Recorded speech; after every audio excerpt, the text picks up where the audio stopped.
Hello विद्यार्थियों, ranker point online classes में आपका स्वागत है। मैं सेल्फ दिनेश कुमार मीणा। आज हम जो विषय लेकर आए हैं वो है हिंदी। और हिंदी सब्जेक्ट जो है लगभग हर कंपटीशन एग्जाम में कहीं ना कहीं होता है। तो हिंदी व्याकरण का जो मैटर है वो हर कंपटीशन एग्जाम में थोड़ा थोड़ा कहीं ना कहीं आता ही है। तो हम इस सेशन में हम पूरी हिंदी व्याकरण जो है वो आपको इस ऑनलाइन प्लेटफॉर्म के माध्यम से पढ़ाएंगे, है ना। शुरू से लेकर अंत तक अगर आप इसमें जुड़ते हो तो आपको पूरी हिंदी व्याकरण जो है इस वाली क्लास में मिलेगी, है ना। अब हिंदी व्याकरण के अंतर्गत सबसे पहला जो टॉपिक आता है, हिंदी व्याकरण के अंतर्गत जो सबसे पहला टॉपिक आता है वो है हमारा वर्ण विचार। कौन सा टॉपिक है? वर्ण विचार।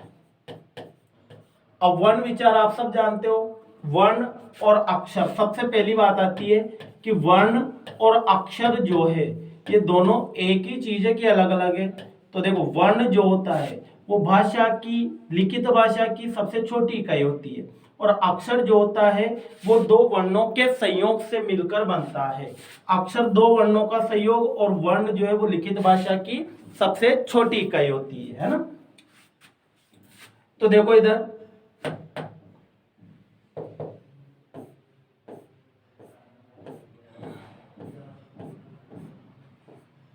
अब बात करते हैं अपन वर्ण विचार की। वर्ण, अगर बात की जाए कि वर्णमाला में कुल वर्ण कितने होते हैं, कुल वर्ण, अगर वर्णमाला में कुल वर्णों की बात की जाए तो कुल वर्ण जो होते हैं वो 52 होते हैं। बहुत सी जगह रेयर कंडीशन में अगर 44 दे रखे और 52 ऑप्शन में नहीं दे रखे हैं तो फिर हमारा जो आंसर होगा वो 44 भी हो सकता है। और अगर सपोज करो कि दोनों ही ऑप्शन में दे रखे हैं तो फिर हमारा आंसर जो है वो 52 होगा। अब 52 वर्ण टोटल कौन कौन से होते हैं वर्णमाला में? देखिए इधर, स्वर जो होते हैं हिंदी के अंदर, स्वर 11 मान्य है। व्यंजन जो होते हैं, व्यंजन हिंदी में कितने होते हैं? हिंदी के अंदर जो व्यंजन होते हैं वो 33 होते हैं। संयुक्त वर्ण कितने होते हैं हिंदी में? तो संयुक्त वर्ण जो होते हैं, संयुक्त वर्ण होते हैं 4। अब कौन कौन से होते हैं? एक तो होता है श, एक त्र, एक ज्ञ और एक श्र। ये 4 संयुक्त वर्ण होते हैं। इसके अलावा अयोगवाह वर्ण कौन कौन से होते हैं? अयोगवाह और अयोगवाह वर्ण जो है वो 2 होते हैं। कौन कौन से? एक तो होता है अंग और एक होता है आह। ये 2 अयोगवाह होते हैं। इसके अलावा हिंदी के अतिरिक्त वर्ण भी होते हैं, और अतिरिक्त वर्ण कौन कौन से होते हैं? हिंदी के अतिरिक्त वर्ण भी 2 होते हैं। कौन कौन से? एक तो ड और एक ड। ये 2 हिंदी के अतिरिक्त वर्ण। तो ये टोटल वर्ण ही हिंदी वर्णमाला में मान्य है। कौन कौन से? 11 स्वर, 33 व्यंजन, 4 संयुक्त, 2 अयोगवाह, 2 अतिरिक्त। इनको द्विगुणी भी बोलते हैं, इनको उपक्षिप्त भी बोलते हैं, इनको ताड़न जात भी बोलते हैं ना। अब टोटल अगर हम वर्णों का योग करें तो 11, 33, 44, 4, 48, 2, 50 और 2, 52, यानी कि हिंदी वर्णमाला में जो टोटल वर्णों की संख्या आ रही है वो कितनी आ रही है? 52। ये जो वर्ण है ये हिंदी में मान्य है। तो हमें पता होना चाहिए हिंदी में स्वर 11 होते हैं, संस्कृत में 13 होते हैं। व्यंजन हिंदी में 33, संयुक्त वर्ण 4 होते हैं। कौन कौन से? श, त्र, ज्ञ और श्र। इसके अलावा अयोगवाह वर्ण 2 होते हैं हिंदी में, अंग और आह। इनकी गणना जो है न तो स्वरों में की जाती है न व्यंजनों में की जाती है। इसके अलावा अतिरिक्त वर्ण कितने होते हैं? 2 होते हैं, ड और ड। ठीक है, ऐसे करके टोटल वर्ण कितने होते हैं हमारे पास? 52 वर्ण होते हैं। इसके बाद अगर बात की जाए वर्णों के अंतर्गत तो 4 चीजें जो है वो हमें याद रखनी है। एक तो ध्वनि, ध्वनि किसे कहते हैं? भाषा की सबसे छोटी इकाई जो है वो ध्वनि कहलाती है, और ध्वनि का ही लिखित रूप जो है वो क्या कहलाता है? वर्ण कहलाता है। और वर्णों के संयोग से एक अक्षर बन जाता है, और अक्षरों का सार्थक मेल जो है वो शब्द बन जाता है। सॉरी, शब्द बन जाता है, और शब्दों का सार्थक मेल जो है वो वाक्य बन जाता है। यानी एक पूरी कड़ी है ये। सबसे पहले सबसे न्यूनतम जो इकाई है वो कौन सी है? ध्वनि। ध्वनि का लिखित रूप जो है वो क्या हो जाता है? वर्ण। वर्णों का संयोग क्या हो जाता है? अक्षर। अक्षरों का सार्थक मेल शब्द, और शब्दों का सार्थक मेल वाक्य। तो ये 5 चीजें जो है ये भी हमें याद रखनी है, ध्वनि, वर्ण, अक्षर, शब्द और वाक्य। ठीक है। इसके बाद बात की जाए कि वर्ण जो होते हैं, वर्ण कितने प्रकार के होते हैं। तो देखो विद्यार्थियों, हिंदी में जो वर्ण होते हैं वो दो प्रकार के होते हैं। एक तो होते हैं स्वर और एक होते हैं व्यंजन। एक तो होते हैं स्वर और एक होते हैं व्यंजन। स्वर हिंदी में जो है वो 11 होते हैं, व्यंजन हिंदी में जो है वो 33 होते हैं। यानी कि स्वर तो 11 और व्यंजन 33। हिंदी में वर्ण दो प्रकार के होते हैं, स्वर और व्यंजन। अगर हम इनका योग करें तो 44 वर्ण होते हैं टोटल। ठीक है, स्वर 11, व्यंजन 33। वर्ण माला की अगर बात की जाए तो फिर ये 44 जो है ये 52 का आंकड़ा हो जाता है। क्योंकि इसमें 4 संयुक्त भी जुड़ जाते हैं, 2 अयोगवाय भी जुड़ जाते हैं और 2 अतिरिक्त वर्ण भी जुड़ जाते हैं। ओनली टोटल वर्ण पूछे जाए तो फिर वो 44 होते हैं, है ना। अब बात करते हैं अपन स्वर की, कि स्वर क्या होते हैं। देखो हिंदी के अंदर स्वर जो है वो 11 माने जाते हैं। मैंने अभी बताया था आपको कि स्वर जो है वो 11 होते हैं। इसके बाद स्वरों की अगर परिभाषा की बात की जाए तो स्वर की जो परिभाषा वो ये होती है कि वे वर्ण जिनका उच्चारण स्वतंत्र रूप से किया जा सकता है। वे वर्ण जिनका उच्चारण स्वतंत्र रूप से किया जा सकता है उन्हें क्या कहते हैं, उन्हें स्वर कहते हैं। वे वर्ण जिनका उच्चारण स्वतंत्र रूप से किया जा सकता है उन्हें स्वर कहते हैं। और स्वर हिंदी में कितने होते हैं, 11, लेकिन मात्राएं कितनी होती है, 10।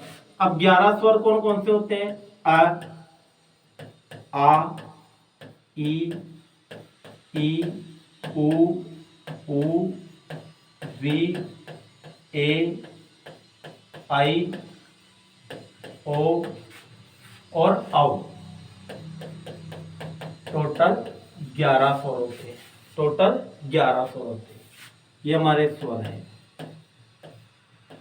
अब अगर मात्रा की बात की जाए, मात्राएं,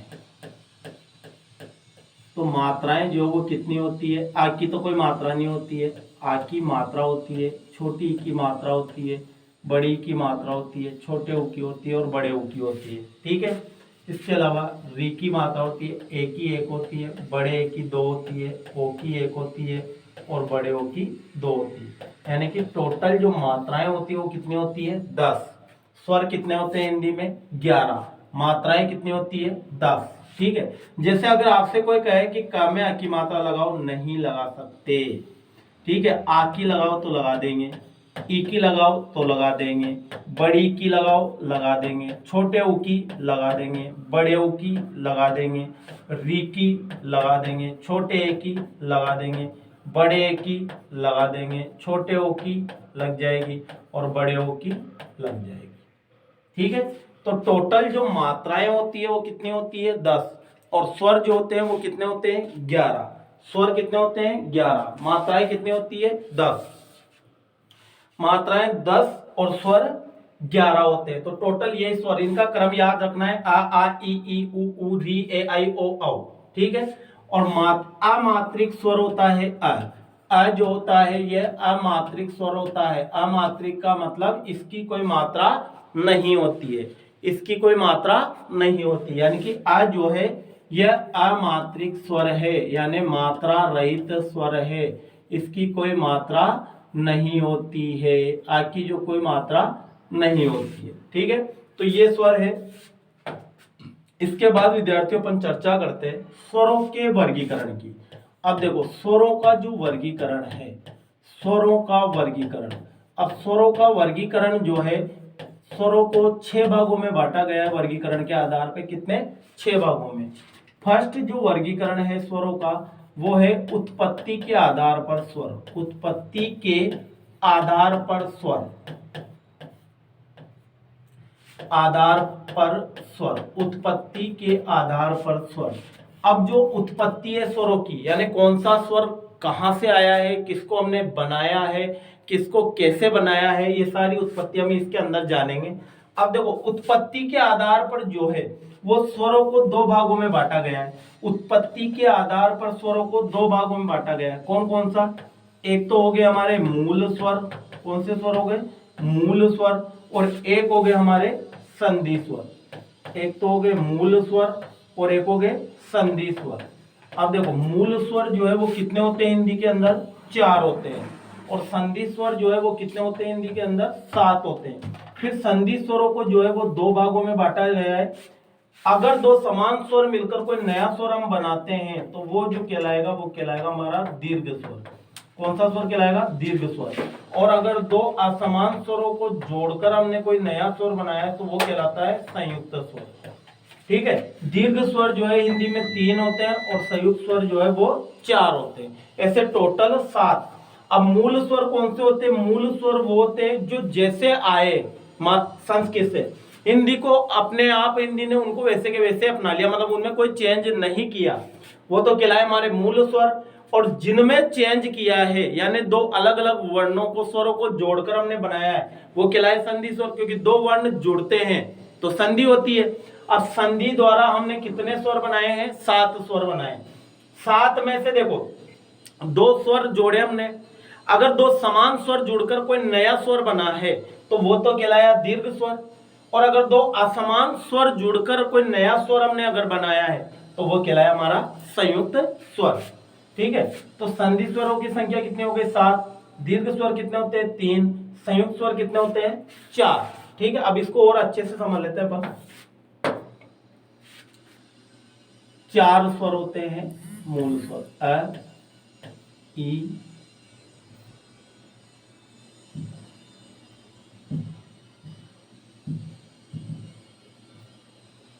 अ, ई, उ, री। ये जो 4 होते हैं ये 4 हो गए हमारे कौन से? मूल स्वर। मूल स्वर 4 कौन से स्वर हो गए हमारे? मूल स्वर। अब देखो आपने दीर्घ संधि पढ़ी होगी। दीर्घ संधि में क्या होता है कि यदि आ और आ को जोड़ दें, आ और आ को जोड़ दें तो क्या बन जाएगा? आ। ई और ई को जोड़ दें तो क्या बन जाएगा? दीर्घ ई। ऊ और ऊ को जोड़ दें तो क्या बन जाएगा? दीर्घ ऊ। ऐसे री और री को जोड़ने पर भी बड़ा री बनता है, लेकिन बड़े री को दीर्घ स्वर की मान्यता नहीं है। तो ये 3 जो स्वर है ये कौन से हो जाएंगे हमारे पास? दीर्घ स्वर। कौन से स्वर हो जाएंगे? दीर्घ स्वर। ठीक है, अब आपने गुण संधि पढ़ी होगी। गुण संधि में क्या होता है कि यदि आ और ई को जोड़ दें तो क्या बन जाता है? ए। और आ और उ को जोड़ दें तो क्या बन जाता है? ओ। ठीक है, अब ये 2 स्वर और नए आ गए हमारे, लेकिन ये जो 2 स्वर आए हैं इनको हमने 2 असमान स्वरों को जोड़कर बनाया है, और असमान स्वरों से जुड़े इसलिए इनका नाम जो होगा वो कौन से हो जाएगा? संयुक्त स्वर। अब ये कैसे जुड़े हैं? तो देखो विद्यार्थियों, ये कैसे जुड़े हैं? एक स्वर यह है, एक स्वर यह है। गुण संधि का नियम कहता है कि यदि आ में ई को जोड़ेंगे तो ए होता है, आ में उ को जोड़ेंगे तो ओ होता है। अब ये जो 2 स्वर बने हैं ये दोनों असमान स्वरों से जुड़कर बने हैं। ये समान स्वर थोड़ी है, असमान है। समान तो ये है। समान का मतलब ये है कि दोनों एक जैसे, और असमान का मतलब दोनों अलग अलग। तो अलग अलग वाले जो है वो कहलाएंगे असमान स्वर। तो ये 2 असमान स्वरों से बनकर जुड़कर बने हैं इसलिए संयुक्त स्वर। फिर आपने वृद्धि संधि पढ़ी होगी। वृद्धि संधि में क्या होता है कि यदि आ और आ में ए को जोड़ दें तो क्या हो जाता है? दीर्घ ए। और यदि आ और आ में ओ को जोड़ दें तो क्या हो जाएगा? दीर्घ ओ। तो 2 और नए स्वर बन गए हमारे पास और इनको नाम दे दिया हमने संयुक्त स्वर। ठीक है, तो संयुक्त स्वरों की जो संख्या वो कितनी हो गई हमारे पास? 4। दीर्घ स्वर कितने हो गए हमारे पास? 3। और मूल स्वर कितने हो गए? 4। यानी 4 4 8 और 3, ये 11 ही स्वरों का जो वर्गीकरण है उत्पत्ति के आधार पे वो हमारा कंप्लीट हो गया है ना। 4 हमारे मूल स्वर हो गए, आ ई उ और री। ठीक है, 3 हमारे दीर्घ स्वर हो गए, दीर्घ आ, दीर्घ ई, दीर्घ उ। 2 संयुक्त स्वर ए और ओ, और 2 और संयुक्त स्वर आई और औ। तो ये 11 ही स्वरों की उत्पत्ति है। कौन से स्वर की उत्पत्ति कैसे हुई, किसको हमने बनाया है, कौन ऑलरेडी वैसा का वैसे ये जैसा आया था, तो ये इसके माध्यम से हम समझ सकते हैं ना। इसके बाद बात आती है दूसरे वर्गीकरण की। पहला वर्गीकरण किसके आधार पर किया? उत्पत्ति। इसमें हमने देखा है कि किस स्वर की उत्पत्ति कैसे हुई है ना। अब जो दूसरा वर्गीकरण है, दूसरा वर्गीकरण है मात्रा काल के आधार पर।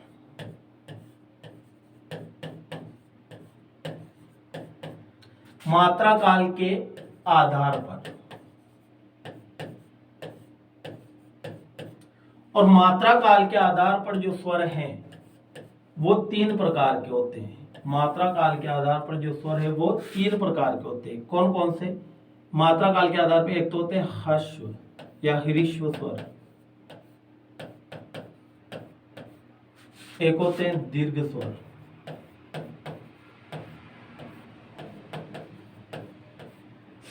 एक होते हैं प्लुत स्वर।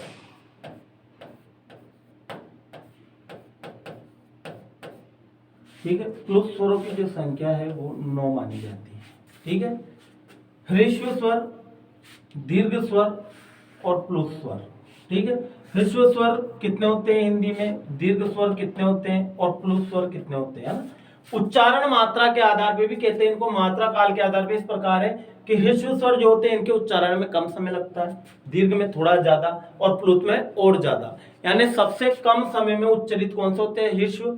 थोड़ा सा ज्यादा समय किसमें लगता है? दीर्घ। और सबसे ज्यादा प्लुत में, है ना। प्लुत तो वैसे संस्कृत में यूज होते हैं, हिंदी में बहुत कम यूज होते हैं। अब देखें इधर ह्रस्व स्वर कौन कौन से होते हैं। ह्रस्व स्वर जो हमारे 4 मूल स्वर होते हैं, अ, ई, उ और री। जो हमारे 4 मूल स्वर होते हैं उन्हीं को ह्रस्व स्वर भी कहते हैं। दीर्घ स्वर कौन कौन से होते हैं? दीर्घ आ, दीर्घ ई, दीर्घ उ। ठीक है, इसके बाद री नहीं आएगा, फिर आ जाएगा ए, आई, ओ और औ। ये 7 जो है हमारे दीर्घ स्वर हो जाएंगे। और प्लुत स्वर जो होते हैं, प्लुत स्वरों में आपको ऐसा 3 का सिंबल दिखेगा। ये जैसे अगर हम इसमें राम लिखते हैं ना, राम, तो राम भी ऐसे आएगा। ठीक है, तो आगे बात समझ में। एक मात्रिक है, द्विमात्रिक है सॉरी, ये एक मात्रिक है, द्विमात्रिक है और ये त्रैमात्रिक है ना। इनके उच्चारण में 1 मात्रा का समय लगता है, इनके उच्चारण में 2 मात्रा का समय लगता है और इनके उच्चारण में 3 मात्रा का समय लगता है। तो एक मात्रिक जो होंगे वो सबसे छोटे यानी ह्रस्व, द्विमात्रिक इससे थोड़ा बड़ा और त्रिमात्रिक सबसे बड़ा है। जैसे अगर इसमें अपन अ, आ, फिर इधर पढ़ेंगे तो ओम, लंबी ध्वनि आ रही है ना। लंबी ध्वनि यानी कि प्लुत स्वरों का जो उच्चारण है या इनका जो प्रयोग है वो मंत्रोच्चारण में किया जाता है, किसी की स्तुति करने के लिए किया जाता है। ऐसी जगह पर हम प्लुत स्वरों का जो है वो प्रयोग करते हैं। ठीक है, तो ये दूसरा वर्गीकरण है हमारा किसके आधार पर? मात्रा काल के आधार पर। आई होप आपको समझ में आया होगा, है ना। आगे देखो, इसके बाद जो तीसरा वर्गीकरण आता है स्वरों का वो होता है ओष्ठों की स्थिति के आधार पर। ओष्ठों की स्थिति के आधार पर।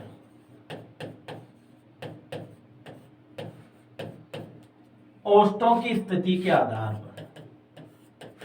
और ओष्ठों की स्थिति के आधार, ओष्ठ का मतलब होठ होता है, ओष्ठों की स्थिति के आधार पे भी 2 प्रकार के स्वर होते हैं। कौन कौन से? एक तो होते हैं वृत्तमुखी स्वर,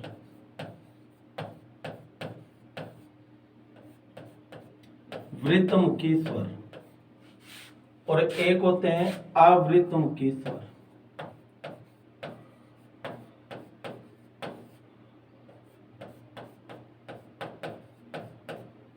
वृत्तमुखी स्वर और अवृत्तमुखी स्वर। ठीक है, अब वृत्तमुखी स्वर कौन कौन से होते हैं? देखिए इधर, वृत्तमुखी स्वर होते हैं जिनके उच्चारण में हमारे मुख में क्या बन जाए? वृत्त बन जाए।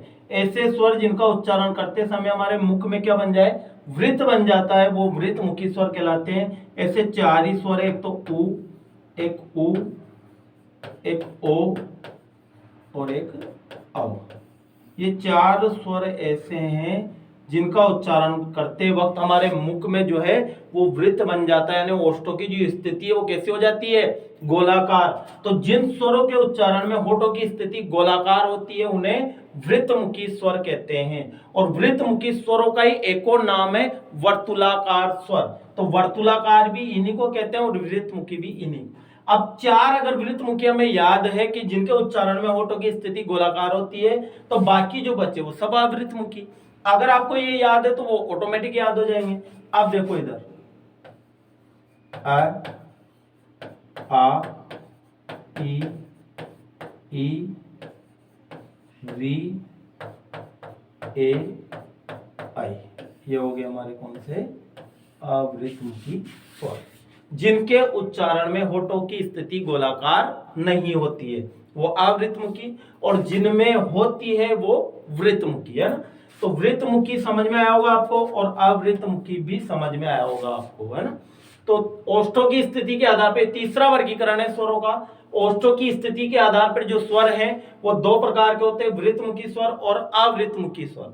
वृत्तमुखी और अवृत्तमुखी स्वर। वृत्तमुखी कौन कौन से होते हैं? उ ऊ ओ औ, ठीक है। और अवृत्तमुखी कौन कौन से होते हैं? आ ई री ए आई, ये हमारे अवृत्तमुखी स्वर होते हैं ना। इसके बाद आता है चौथा वर्गीकरण। अब चौथा वर्गीकरण क्या है? चौथा वर्गीकरण है जीवा। आप जानते हो जीवा किसको कहते हैं? जुबान को, है ना। जीवा स्थान के आधार पर, जीवा स्थान के आधार पर स्वर, जीवा स्थान के आधार पर जो स्वर है वो होते हैं कितने प्रकार के? देखो इधर मान लीजिए ये आपकी जीवा है, ठीक है। ये आपकी जीवा का अग्रभाग, ये आपकी जीवा का मध्य भाग और ये आपकी जीवा का पश्चिम भाग। ये तो कौन सा भाग हो गया? अग्रभाग। ये हो गया हमारा मध्य भाग और ये हो गया हमारा पश्चिम भाग। देखो जब हम स्वरों का उच्चारण करते हैं, जब हम स्वरों का उच्चारण करते हैं तो हमारी जीवा के एक ही स्थान से सारे स्वर उच्चारित नहीं होते हैं। जीवा का प्रयोग उच्चारण में बहुत इंपॉर्टेंट है। और जब हम उच्चारण करते हैं किसी भी स्वर का या वर्ण का, तो हमारी जीवा के जो अलग अलग पार्ट है वो काम आते हैं। देखो कुछ स्वर ऐसे होते हैं जो हमारी जीवा के अग्रभाग से उच्चारित होते हैं, कुछ मध्य से और कुछ पश्चिम से। अब हमारी जीवा के अग्रभाग से कौन कौन से स्वर उच्चारित होते हैं देखें आप। एक तो ई, ए और आई, ये चार स्वर जो है ये हमारी जीवा के अग्रभाग से उच्चारित होते हैं। ई ए आई, ये चार स्वर ऐसे हैं जो हमारी जीवा के अग्रभाग से उच्चारित होते हैं। और मध्य भाग से एक ही स्वर उच्चारित होता है, कौन सा?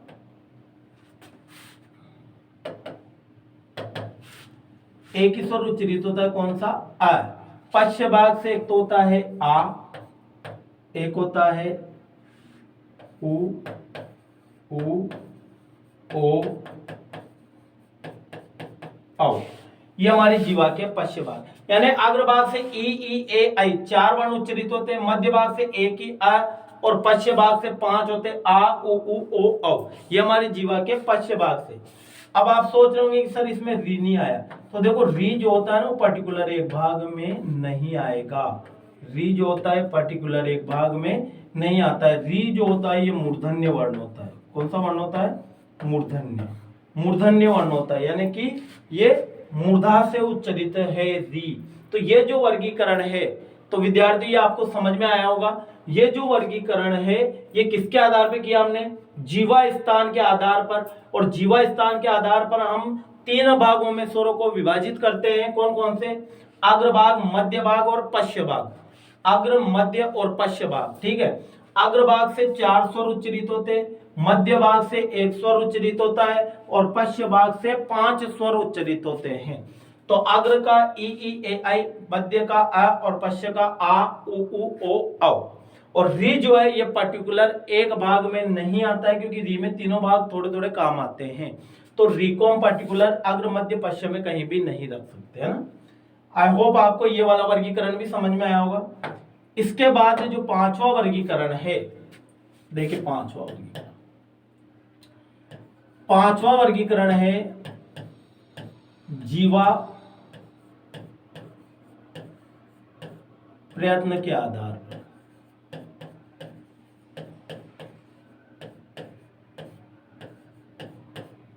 जीवा प्रयत्न के आधार पर स्वर। जीवा प्रयत्न के आधार पर स्वर, जीवा प्रयत्न के आधार पर स्वर। और जीवा प्रयत्न के आधार पे मान लीजिए ये आपकी जीवा का अग्रभाग है, ये मध्य भाग है, ये पश्च भाग। ये हो गया हमारी जीवा का अग्रभाग, ये हो गया मध्य भाग और ये हो गया पश्च भाग। ठीक है। अब जीवा प्रयत्न के आधार पे 4 प्रकार के स्वर होते हैं, 1 2 3 4। एक तो होते समृद्ध स्वर, एक होते अर्ध समृद्ध,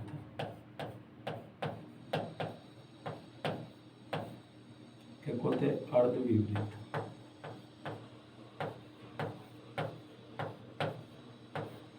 और एक होते विपरीत।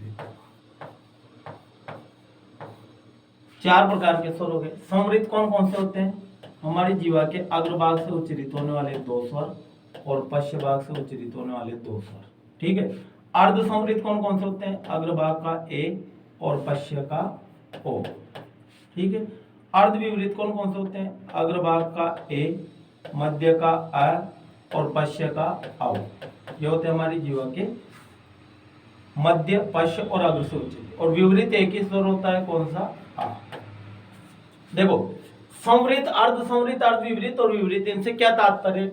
समृद्ध वो स्वर है जिनके उच्चारण में सबसे कम प्रयत्न करना पड़ता है, सबसे कम मुख खोलना पड़ता है हमें, सबसे कम मुख खुलता है ई ई उ उ।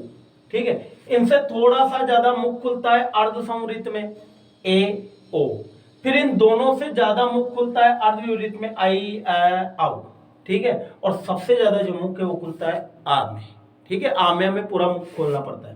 तो किसके आधार पर वर्गीकरण हुआ? जीवा प्रयत्न के आधार पर। और जीवा प्रयत्न के आधार पर जो स्वर है वो 4 प्रकार के होते हैं, समृद्ध, अर्ध समृद्ध, अर्ध विपरीत और विपरीत। 4 प्रकार के स्वर होते हैं। समृद्ध कौन कौन से होते हैं? अग्रभाग के 2 स्वर ई ई उ उ, पश्च भाग के 2 स्वर। ठीक है। अर्ध समृद्ध कौन कौन से होते हैं? अग्रभाग का ए और पश्च का ओ। अर्ध विपरीत कौन से होते हैं? अग्रभाग का आई, मध्य का अ और पश्च का औ। और विपरीत जो वो एक ही होता है, कौन सा? पश्च भाग का आ। देखो, री इसमें भी नहीं आएगा। री इसमें क्यों नहीं आएगा? क्योंकि री मूर्धन्य वर्ण है, तो जीवा के आधार पर उसका वर्गीकरण नहीं किया जा सकता है। तो आई होप विद्यार्थियों आपको ये जो 5वां वर्गीकरण है समझ में आया होगा। और ये बहुत ज्यादा इंपॉर्टेंट है क्योंकि इसमें से क्वेश्चन पुटअप होते हैं, बहुत सी बार इसमें से क्वेश्चन आए हुए हैं। तो आप इस पर एक विशेष ध्यान दें, स्टार डालकर रखें इस चीज को। क्यों? क्योंकि स्टार वाली लाइन जो है वो इंपॉर्टेंट होती है। तो ये वाला जो पार्ट है, ये वाला जो वर्गीकरण है, ये बहुत ज्यादा इंपॉर्टेंट है क्योंकि इसमें से क्वेश्चन आए हुए हैं और आगे आने की संभावनाएं हैं। लगभग जहां वर्ण का टॉपिक है वहां पर जीवा प्रयत्न के आधार पर उच्चारण स्थान जरूर पूछा जाता है। तो आप लोग ये ध्यान रखें, है ना। इसके बाद जो लास्ट वर्गीकरण है हमारा 6 नंबर का, वो है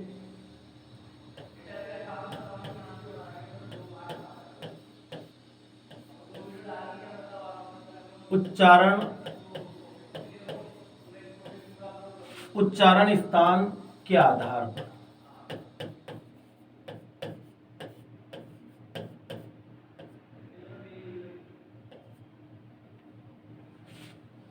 उच्चारण स्थान के आधार पर। और उच्चारण स्थान के आधार पर देखो, अ और आ का जो उच्चारण स्थान होता है वो क्या होता है? कंठ। ई और ई का जो उच्चारण स्थान होता है वो क्या होता है? तालु। उ और उ का जो उच्चारण स्थान होता है वो क्या होता है? ओष्ठ। और री का उच्चारण स्थान क्या होता है? मूर्धा।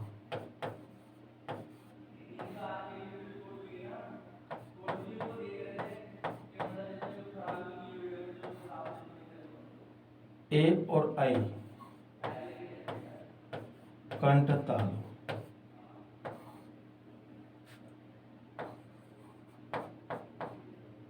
ओ क्या हो जाएगा? कंठोष्ठ।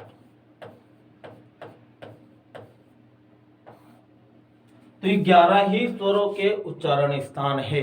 11 ही स्वरों के उच्चारण स्थान।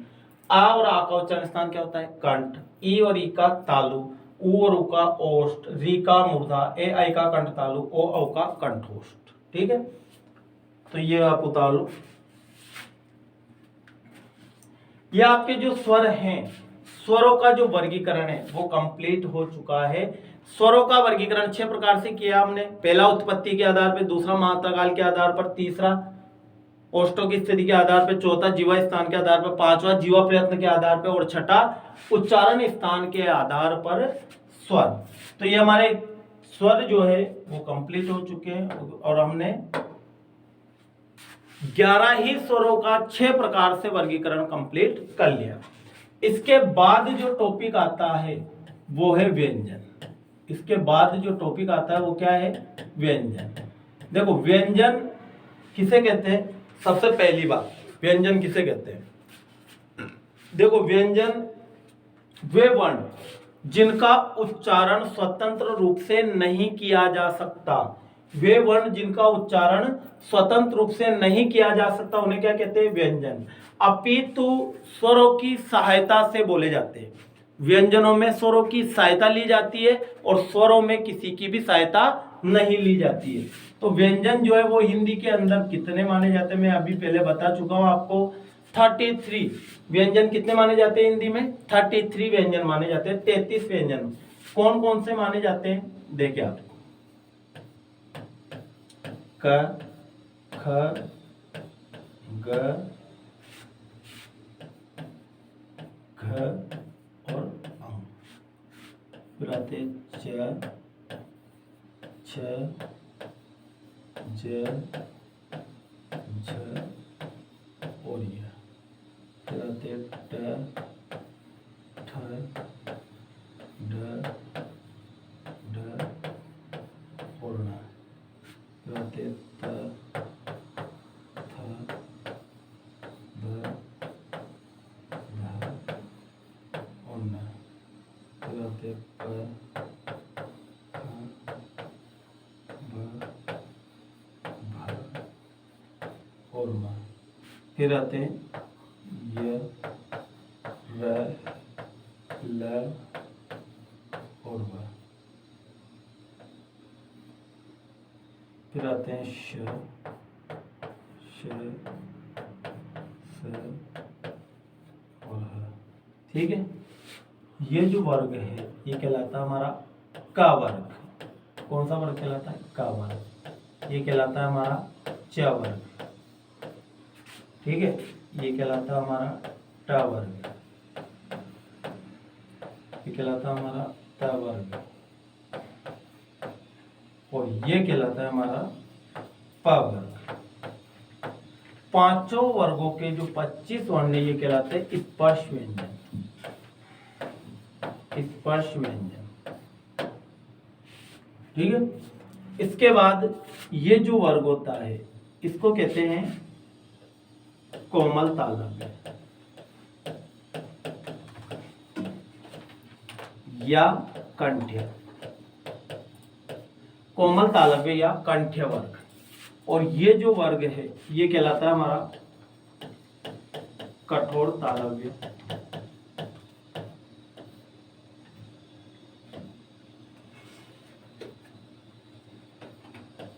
कठोर तालव्य या तालव्य। कठोर तालव्य या तालव्य वर्ग। ये कहलाता है हमारा मूर्धन्य वर्ग। मूर्धन्य वर्ग। ये कहलाता है हमारा दंत्य वर्ग और ये कहलाता है हमारा अंतःस्थ वर्ग।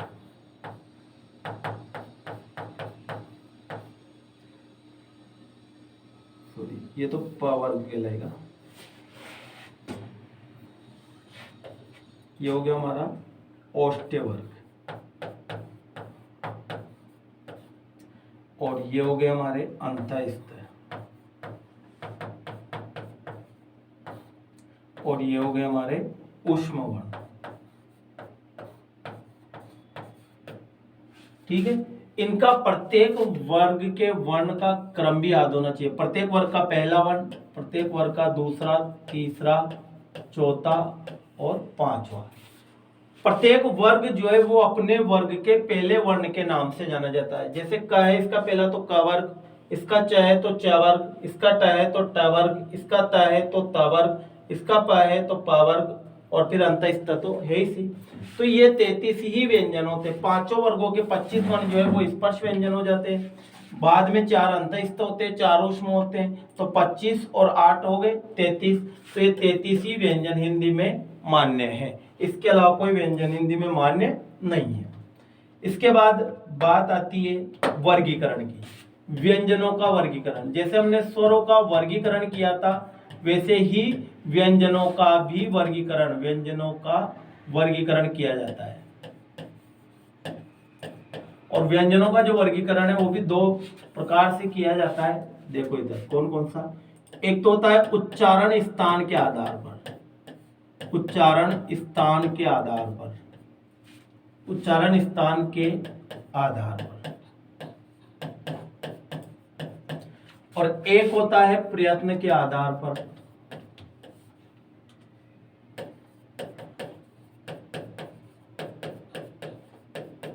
फिर प्रयत्न के आधार पर 2 भागों में विभाजित किया जाता है। एक तो होता है अभ्यंतर प्रयत्न के आधार पर,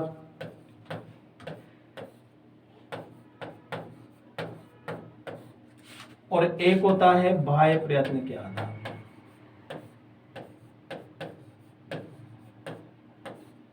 फिर बाह्य प्रयत्नों को 2 भागों में बांटा जाता है। एक तो होता है प्राणवायु के आधार पर,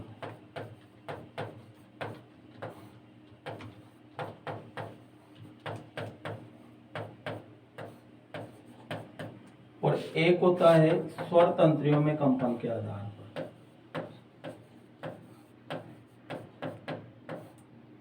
स्वर तंत्रियों में कंपन के आधार पर, स्वर तंत्रियों में कंपन।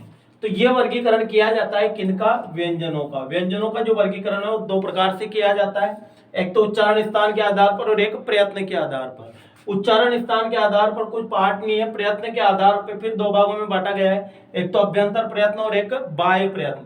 फिर बाह्य प्रयत्न में 2 भागों में बांटा गया है, एक तो प्राणवायु के आधार पर और एक स्वर तंत्रियों में कंपन के आधार पर। तो प्राणवायु के आधार पर और स्वर तंत्रियों में कंपन के आधार पर, ये लास्ट वर्गीकरण है ना। तो फर्स्ट हम लेते हैं उच्चारण स्थान के आधार पर स्वर, सॉरी वर्ण, उच्चारण स्थान के आधार पर वर्ण। अब मैं इसमें आपको कुछ सूत्र बताता हूं, अगर आप वो सूत्र याद कर लेते हैं तो आपको 11 स्वर 33 व्यंजन संयुक्त अनुस्वार विसर्ग सबके उच्चारण स्थान याद हो जाएंगे। ठीक है, तो फर्स्ट है उच्चारण स्थान के आधार पर, और ये पहला सूत्र है हमारा अकुह विसर्जनीयानाम।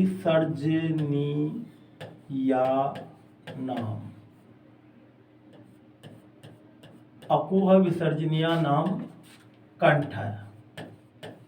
ठीक है, अब इससे जो वर्ण निकलेंगे वो कंठ से उच्चरित ध्वनि है। जैसे देखो आ से क्या निकाल सकते हैं हम? आ और आ। उ से क्या हो जाएगा? का वर्ग। कु से क्या हो जाएगा? का वर्ग। ह और विसर्ग। ठीक है, फिर दूसरा सूत्र है इचु यशनाम तालु। इचु यशनाम तालु, और इचु यशनाम तालु में देखो ई से क्या हो जाएगा? ई च वर्ग य और श। ठीक है, तीसरा सूत्र है ऋतु रषणाम, ऋतु रषणाम मूर्धा,